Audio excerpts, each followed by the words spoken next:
Assalamualaikum warahmatullahi wabarakatuh. Halo guys, bertemu lagi dengan saya Dewi Nurtani dalam pelajaran ekonomi. Sebelum memulai pelajaran hari ini, kita berdoa dulu yuk. Let's open our program by reciting basmalah together. Bismillahirrahmanirrahim. Semoga pelajaran hari ini berjalan dengan lancar ya. Simak video ini sampai akhir ya guys. Hari ini kita akan mempelajari tentang anggaran pendapatan dan belanja negara yang biasa disingkat dengan APBN. Adapun kompetensi dasar pada pertemuan kali ini yaitu menganalisis APBN dan APBD dalam pembangunan ekonomi, juga menyajikan hasil analisis fungsi dan peran APBN dan APBD dalam pembangunan ekonomi. Siap ya guys? APBN menurut Undang-Undang Nomor 17 Tahun 2003 tentang Keuangan Negara adalah rencana keuangan tahunan pemerintahan negara yang disetujui oleh Dewan Perwakilan Rakyat atau DPR. Jadi perlu kalian pahami, APBN itu disusun dari dua sisi ya guys. Ada sisi penerimaan dan sisi pengeluaran. Dilihat dari singkatannya pun udah jelas, ada pendapatan dan belanja. Pendapatan itu adalah penerimaan, belanja itu adalah pengeluaran. APBN itu disusun berdasarkan UUD 1945 pada pasal 23 ayat 1, juga Undang-Undang Nomor 17 Tahun 2003 tentang Keuangan Negara, dan Undang-Undang Nomor 33 Tahun 2004 tentang Perimbangan Keuangan antara pemerintah pusat dan pemerintah daerah. Oh ya, APBN ini mulai berlaku dari tanggal 1 Januari sampai tanggal 31 Desember.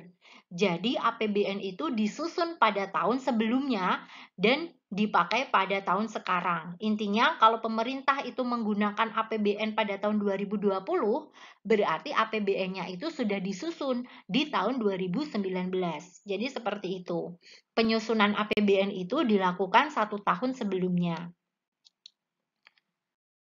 Nah, selanjutnya kita ke fungsi APBN. Fungsi APBN bagi negara yang pertama yaitu fungsi otorisasi.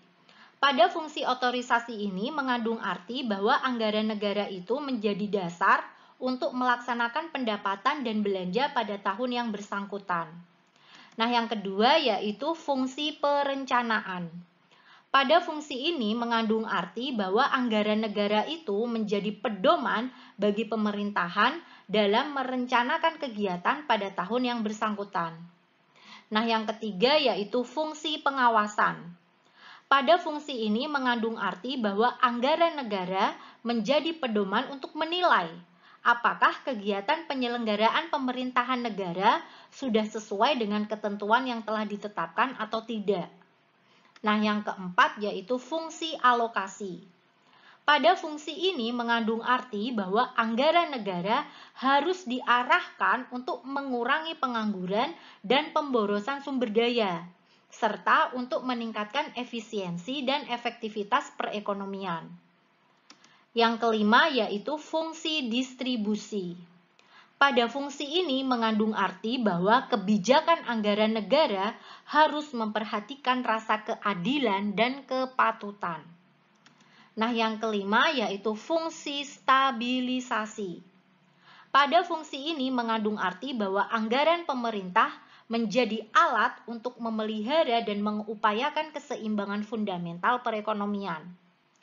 Di samping itu, untuk mengendalikan jalannya perekonomian negara setiap tahun, sebab keadaan perekonomian negara itu sering terjadi pasang surut, kadangkala terjadi inflasi ataupun mungkin terjadi deflasi.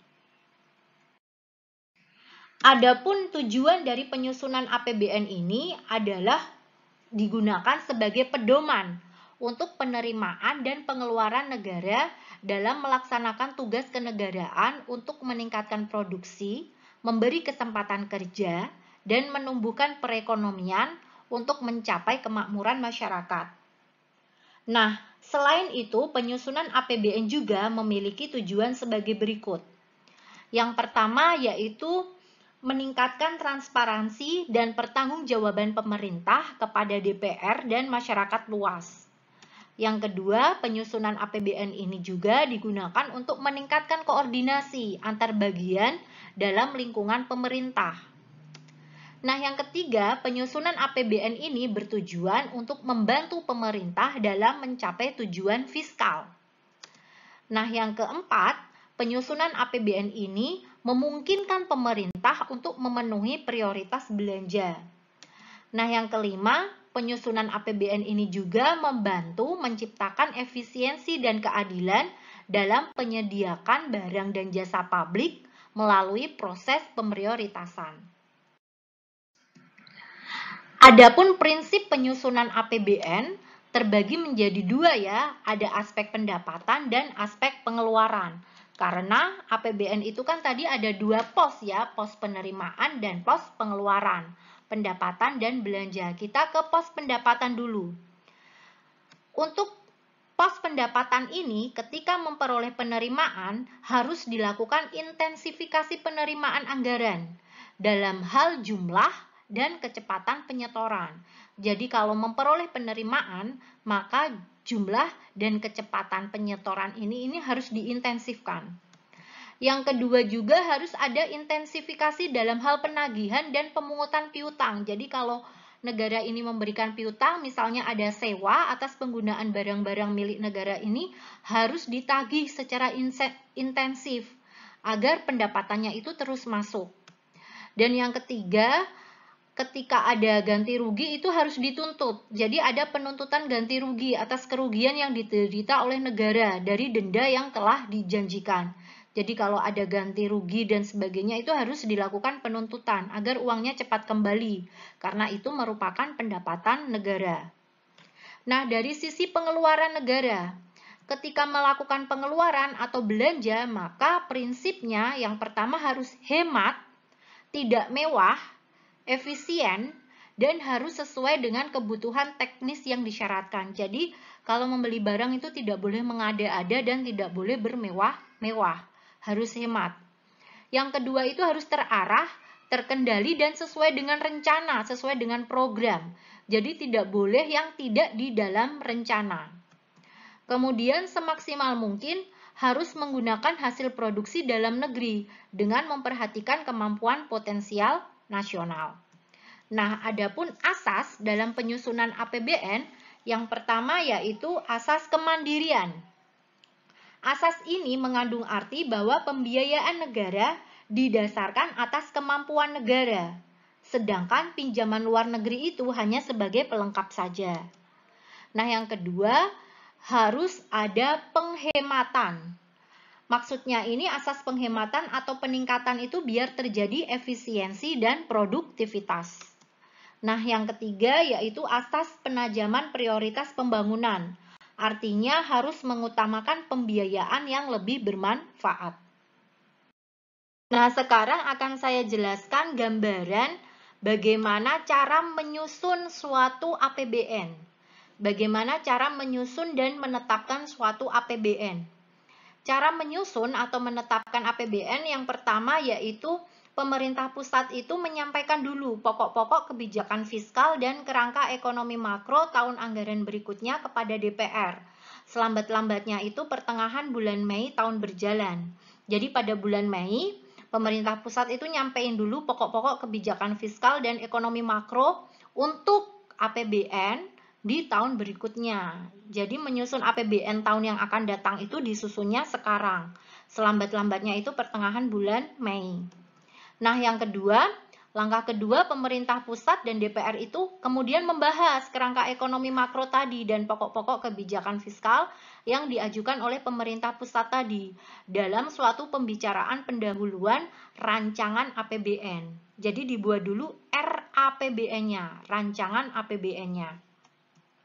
Nah, langkah yang ketiga, berdasarkan kerangka ekonomi makro dan pokok-pokok kebijakan fiskal tadi, pemerintah pusat bersama DPR membahas kebijakan umum dan prioritas anggaran untuk dijadikan acuan bagi setiap kementerian negara atau lembaga dalam penyusunan usulan anggaran. Jadi kan nanti APBN itu penggunanya atau pelaksananya kan lebih banyak di kementerian dan lembaga. Jadi di breakdown atau dirumuskan apa saja kebijakan umum dan prioritas anggarannya. Nah, setelah itu, dalam rangka penyusunan RAPBN itu, menteri atau pimpinan lembaga selaku pengguna anggaran itu kemudian menyusun rencana kerja. Nah, kan udah diberitahu. Tadi diberitahu kebijakan umumnya dan prioritasnya, kemudian menteri menyusun rencana kerjanya dan anggarannya berapa.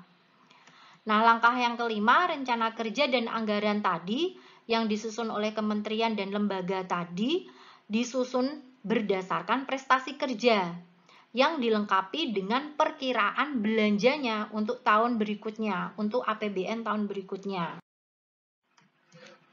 Nah, langkah yang keenam, rencana kerja dan anggaran yang disusun oleh menteri tadi kan dikumpulkan ke pemerintah. Kemudian dari pemerintah pusat itu disampaikan kepada DPR untuk dibahas dalam pembicaraan pendahuluan RAPBN. Nah, langkah selanjutnya, hasil pembahasan rencana kerja dan anggaran tadi disampaikan kepada Menteri Keuangan sebagai bahan untuk menyusun rancangan undang-undang. Jadi dibuat RUU-nya dulu. RUU-nya dibuat untuk APBN di tahun berikutnya. Nah, langkah selanjutnya, pemerintah pusat kemudian mengajukan RUU tentang APBN disertai nota keuangan dan dokumen-dokumen pendukung lainnya kepada DPR. Biasanya ini terjadi pada bulan Agustus. Nah, selanjutnya dilakukanlah pembahasan RUU tentang APBN. Dilakukan sesuai dengan undang-undang yang mengatur susunan dan kedudukan DPR. Nah, pada saat pembahasan tersebut, DPR dapat mengajukan usul yang dapat mengakibatkan perubahan jumlah penerimaan dan pengeluaran dalam rancangan undang-undang tersebut terhadap APBN. Nah, usulan DPR itu kan dapat mengakibatkan pengurangan misalnya di bidang pendidikan, penambahan di bidang kesehatan, tergantung tadi skala prioritas pemerintahan. Langkah selanjutnya, maka diambillah keputusan oleh DPR mengenai RUU tentang APBN. Hal ini biasanya dilakukan selambat-lambatnya 2 bulan sebelum tahun anggaran yang bersangkutan. Berarti sekitar bulan Oktober lah ya. Jadi bulan Oktober ini diketok RUU-nya agar APBN-nya itu bisa dilaksanakan pada tanggal 1 Januari di tahun berikutnya. Langkah selanjutnya, APBN yang disetujui oleh DPR itu harus terinci ya, sampai dengan unit organisasi, fungsinya, programnya, dan kegiatannya, juga jenis belanjanya. Tetapi guys, apabila ternyata DPR itu tadi tidak menyetujui rancangan undang-undang yang berisi APBN itu tadi, maka pemerintah pusat tidak usah membuat RUU yang baru atau tidak usah mengajukan APBN yang baru. Pemerintah pusat dapat langsung melaksanakan kegiatannya yaitu dengan menggunakan APBN pada tahun sebelumnya.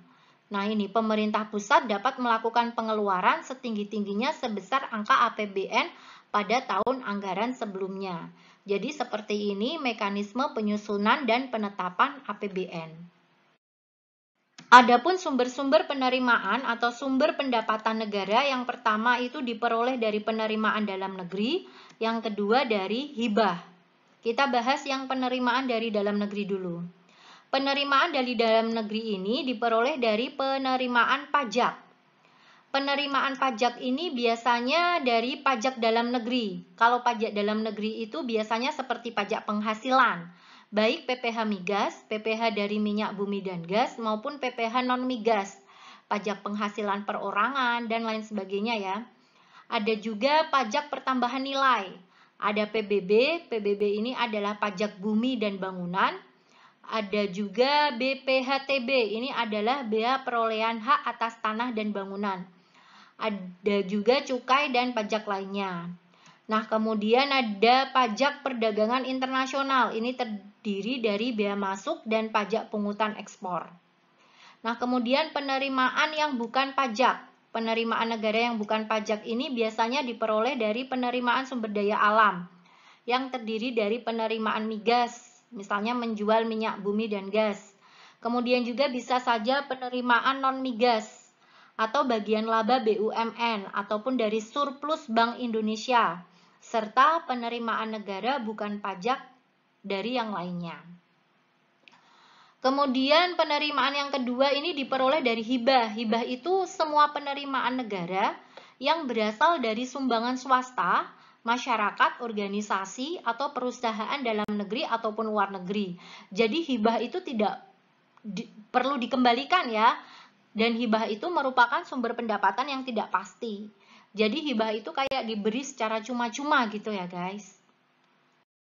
Adapun jenis-jenis pengeluaran pemerintah, yang pertama digunakan untuk belanja pemerintah pusat, yang kedua untuk belanja daerah.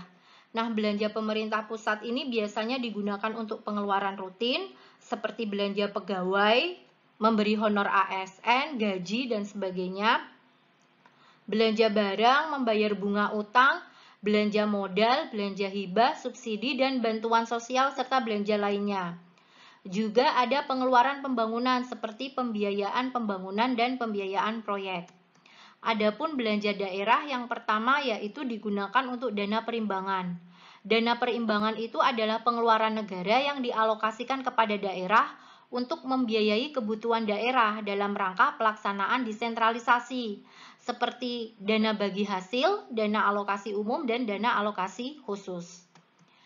Dan juga belanja daerah itu digunakan untuk dana otonomi khusus dan penyesuaian, yaitu dana yang dialokasikan untuk membiayai pelaksanaan otonomi khusus suatu daerah. Jadi ini diberikan pada daerah-daerah tertentu yang sudah memiliki otonomi khusus. Ada 3 kebijakan anggaran yang dilakukan oleh pemerintah. Yang pertama yaitu kebijakan anggaran surplus. Kebijakan anggaran surplus ini terjadi apabila belanja negara itu lebih kecil dibanding dengan penerimaan negaranya. Jadi pengeluarannya lebih kecil daripada pendapatan. Kenapa bisa terjadi? Karena tidak semua penerimaan itu dibelanjakan. Maka masih terdapat tabungan pemerintah, masih ada sisa, jadi bisa ditabung. Kebijakan ini biasanya digunakan untuk mengatasi inflasi. Nah, yang kedua yaitu kebijakan berimbang. Kebijakan berimbang ini terjadi apabila pendapatan negara sama dengan belanja negara. Jadi apa yang diperoleh sama dengan apa yang dikeluarkan. Keadaan seperti ini dilakukan dalam keadaan ekonomi yang stabil. Nah, yang ketiga yaitu kebijakan anggaran yang defisit. Kebijakan anggaran defisit ini terjadi jika anggaran belanja negara itu lebih besar dari anggaran pendapatan negara yang ada. Jadi belanjanya lebih banyak daripada pendapatannya. Anggaran defisit ini dapat mengakibatkan terjadinya inflasi. Karena untuk menutup defisit ini dilakukan dengan pinjaman atau mencetak uang. Ada nggak sih pengaruh APBN itu dalam perekonomian, dalam kehidupan kita? Jelas ada. Yang pertama, APBN itu akan mempengaruhi sektor moneter. Nah, pada sektor moneter ini jelas pengaruhnya sangat besar karena anggaran negara itu merupakan salah satu komponen dari uang primer. Nah, perubahan dalam komponen tersebut akan mempengaruhi jumlah uang yang beredar di masyarakat. Bisa kalian bayangkan jika terjadi anggaran defisit seperti tadi. Jumlah kegiatan terlalu banyak oleh pemerintah, sehingga dampaknya apa? Anggarannya defisit, terjadi inflasi. Kalau inflasi apa? Harga-harga pasti menjadi mahal. Nah, itu akan berdampak kepada kalian. Yang kedua, APBN ini akan sangat berpengaruh pada neraca pembayaran. Kenapa? Karena sebagian komponen penerimaan negara itu berasal dari penerimaan sektor migas, yaitu sebagian besar dari hasil penjualan migas itu kan akan masuk ke kas negara. Nah, itu akan mempengaruhi neraca pembayaran. Nah, yang kedua, defisit APBN dan transaksi berjalan ini akan ditutupi oleh utang luar negeri. Nah, sebagai konsekuensinya, akan ada sebagian komponen pengeluaran rutin digunakan untuk pembayaran kembali utang dan bunga. Nah, jadi ada pengurangan nanti terhadap pengeluaran rutin. Nah, yang ketiga, komponen penerimaan pemerintah mengandung sisi impor yang besar. Misalnya ada bantuan proyek yang merupakan sumber untuk menutup defisit APBN. Nah, ini jelas akan mempengaruhi neraca pembayaran. Nah, yang ketiga, pengaruh APBN di sektor produksi. Nah, di sektor produksi ini pengaruh APBN itu terlihat dari penerapan kebijakan penerimaan pajak dan pengeluaran pemerintah. Maksudnya seperti ini. Pemerintah itu kan akan menempuh misalnya kebijakan anggaran defisit. Nah, ketika menempuh kebijakan anggaran defisit, pemerintah itu akan mengurangi tingkat pajak atau akan menambah pengeluaran pemerintah lainnya, misalnya dalam bentuk subsidi. Nah, sehingga hal ini akan meningkatkan pendapatan dan daya beli masyarakat. Bisa kalian bayangkan, kalau pendapatan masyarakat itu meningkat, pasti kan daya belinya naik. Nah, ketika naik, maka terjadi akan kenaikan permintaan total. Permintaan terhadap barang-barang itu akan naik. Permintaan terhadap barang ataupun jasa di masyarakat akan cenderung naik. Nah, ketika terjadi peningkatan, itu akan mendorong sektor dunia untuk meningkatkan kapasitas produksinya. Produsen akan berlomba-lomba untuk menambah volume produksinya. Nah, adanya peningkatan kapasitas produksi dalam jangka panjang ini akan mendorong terjadinya pertumbuhan ekonomi nasional. Nah, sampai di penghujung pertemuan ya, saya berikan contoh soal yang berhubungan dengan APBN. Soal yang pertama yaitu pada tahun 2020, penerimaan APBN negara JKT itu mengalami peningkatan 5% dibandingkan penerimaan pada tahun 2019, yaitu sebesar 125,88 triliun. Peningkatan tersebut diperoleh dari pendapatan pajak dan hibah di dalam negeri. Nah, masih pada tahun yang sama, belanja pemerintah juga tercatat naik 7% dibanding tahun sebelumnya, yaitu sebesar 110,5 triliun. Nah, berdasarkan data tersebut, maka kondisi negara JKT mengalami A. Defisit 13,17 triliun, B. Surplus 13,17 triliun, C. Surplus 13,94 triliun, D. Defisit sebesar 18,23 triliun atau E. Surplus sebesar 18,23 triliun. Nah, untuk menentukan defisit dan surplus ini kita harus tahu penerimaan dan pengeluaran. Kita hitung dulu penerimaannya. Penerimaannya tadi kan naik 5% ya. Kita hitung 5% kali 125,88 triliun. Maka penerimaannya itu naik sebesar 6,29 triliun. Sekarang kita hitung penerimaannya, karena naik maka 125,88 triliun ini kita tambahkan dengan kenaikannya 6,29 triliun. Maka akan kita ketahui pendapatan pada tahun 2020 sebesar 132,17 triliun.